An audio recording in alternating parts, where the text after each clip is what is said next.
Muraho neza torero ry'Imana kandi muraho namwe mwese abazatega amatwi ijambo ry'Imana.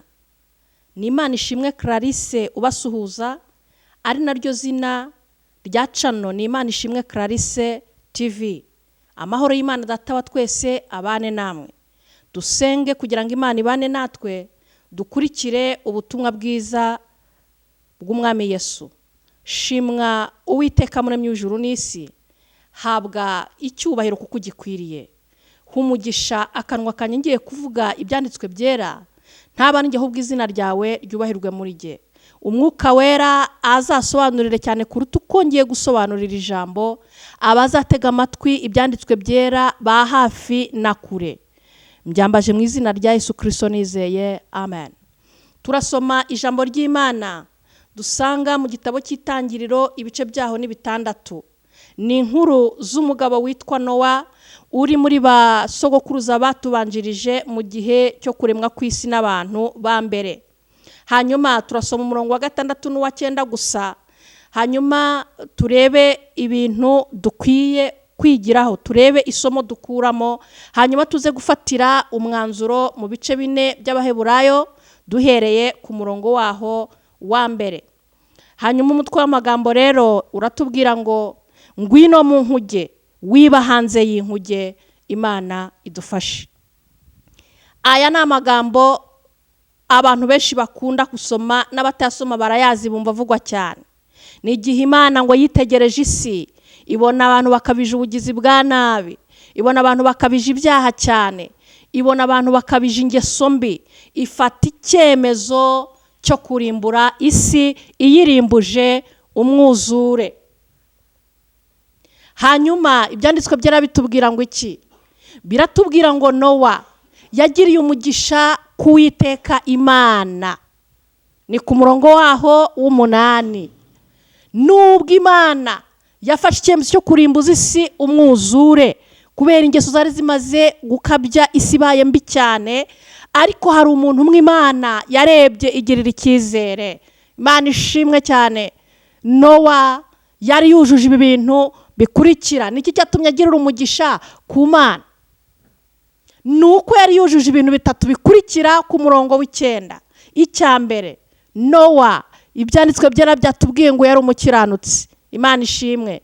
Kabiri, Nowa yatunganaga mu gihe cye. Ni ukuvuga yatunganiraga Imana, agatunganira abantu mu gihe cye. Icya gatatu, Nowa yagendanaga n'Imana. Imana ishimwe cyane. Ese n'ubundi ni muntu ki? Nowa ni mwene Lameki, Lameki mwene Metusela, wa mugabo waramye imyaka myinshi ku isi.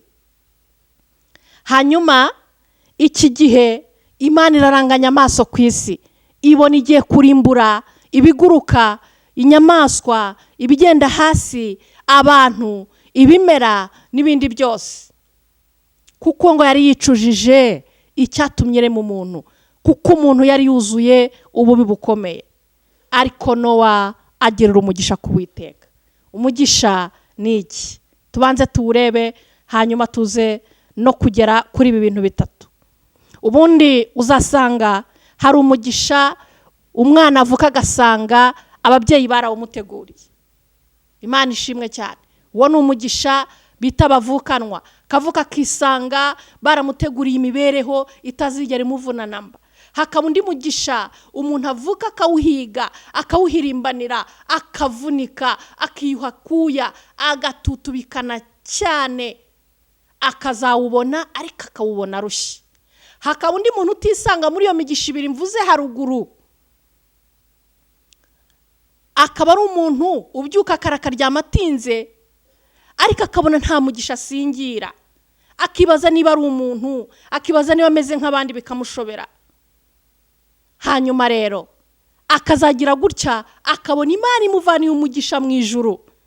Abo bose turabafite. Dufite Salomo mwene Dawidi, yarazwe umugisha na se, hanyuma agira n'undi yahawe n'Imana.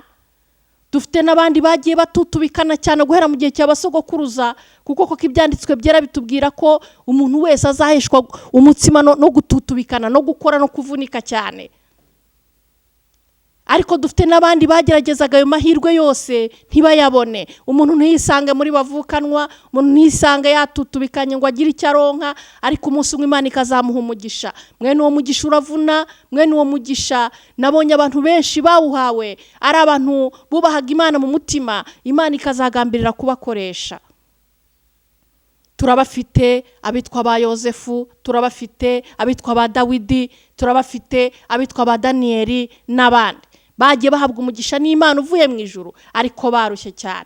Hanyuma rero tubonye umugisha wihariye. Imana ishimwe. Uyu mugisha wihariye ni umugisha wo kurokoka ibyago, ni umugisha ubereye abantu bose, ni umugisha ubereye abana, ni umugisha ubereye abakuru, ni umugisha ubereye abasore, ni umugisha ubereye abakobwa, ni umugisha ubereye abagore, ni umugisha ubereye abagabo. Ariko icyitonderwa ntago ari ugupfa kuwushyikira gusa. Mugisha wo kurokoka ibyago ni ukuba wujuje ibintu bitatu bikurikira: kuba ukiranukira Imana, kuba utunganiye Imana n'abantu, no kuba ugendana n'Imana isaha ku yindi.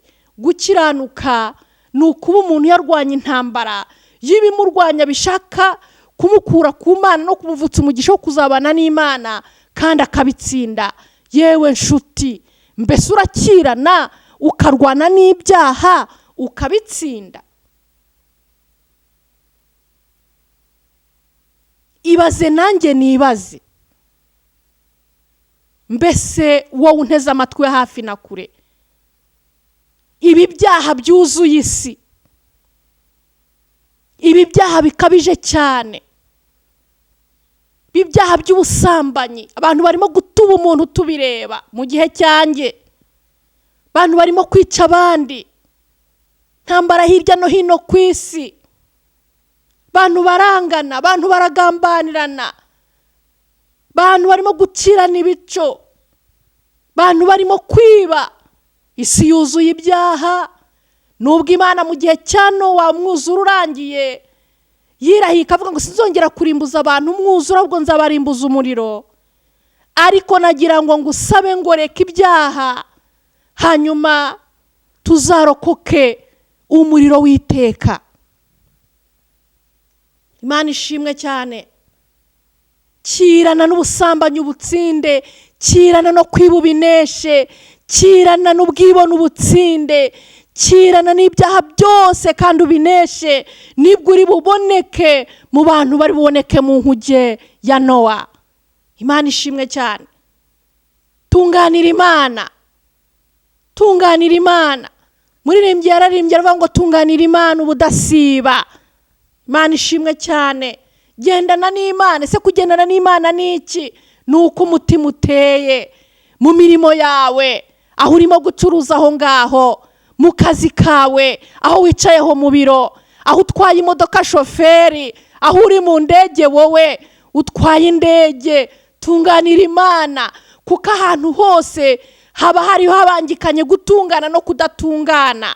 Wikwiba, wibeshya mu kazi kawe, wisambana, wikora ibyangwa n'amaso y'Imana. Tunganira Imana, tunganira Imana, tube mu nkujye y'Imana. Tunganira Imana, tuzarokoka umujinya w'inkazi uzarya abanzi b'Imana. Tunganira Imana mwene data, tunganira Imana ndakuraritse. Tunganira Imana. Ese uyu munsi inkujye ni iyihe?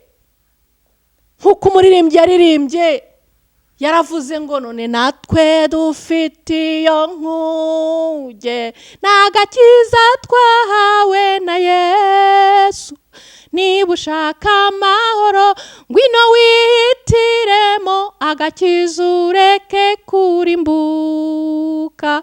Niba ushaka amahoro ngwino wihitiremo, agakiza ureke kurimbuka. Kugira ngo ugire umugisha Imana ikwifuriza, nanjye nkwifuriza urimo kukubwiriza ubutumwa bwiza rwose. Va mu byaha, reka ibyaha, reka ibyaha. Abantu baramusetse cyane, bamubwira bati we Nowa wasaze, ufite ikibazo mu mutwe. iyo uvuga ngo urabazi inkuge, ngo Imana yarakubwiye ngo abantu bagiye kurimburwa n'umwuzure, ibipimo by'isi byerekana ko imiyaga imeze neza, ibyerekezo by'imiyaga bimeze neza, mu nyanja nta kinyanja irimo itwereka, nta miyaga irimo izamuka ivamo. Nowa ufite ikibazo rwose. Ariko Nowa nta kibazo yari afite, ahubwo yari yumvise ijwi ry'Imana, ararimenya ko ari ijwi ry'Imana. Uyu munsi rero ndababurira nanjye kugira ngo mwumvire ijwi mbabwira, muhunge umujinya w'inkazi uzarya abanzi b'Imana. Mu rwandiko twasomye rw'Abaheburayo haravuga ngo nuko rero ubwo isezerano ryo kwinjira mu buruhukiro bwaryo rikiriho, dutinye kugira ngo ahari hatagira uwo muri mwe wasa nkaho atarishyikira. Ubwo isezerano ry'agakiza rikiriho, ubwo Kristo agihamagara, ndabararika kwinjira mu nkuge cyangwa mu nkuge ariyo gakiza k'umukiza wacu Yesu. Imana y'amahoro iduhana umugisha. Nzanezerwa numbwira yuko wakiriye Kristo, numbwira yuko wari wasohotse mu nkuge, wagarutse mu nkuge. Ndavuga abantu bataye agakiza mu idini yawe ugata Yesu, ndagusaba ngo ugaruke mu buntu bw'Imana. Murakoze bene data, reka dusenge. Urakoze Uwiteka muremyi w'ijuru n'isi, icyubahiro kibi cyawe. Bana n'umuntu wese wakiriye ubutumwa bwiza, Umwuka Wera amwigishe kuruta uko namwigisha, mbyambaje mu izina ry'umucunguzi wacu Yesu Kristo. Amen.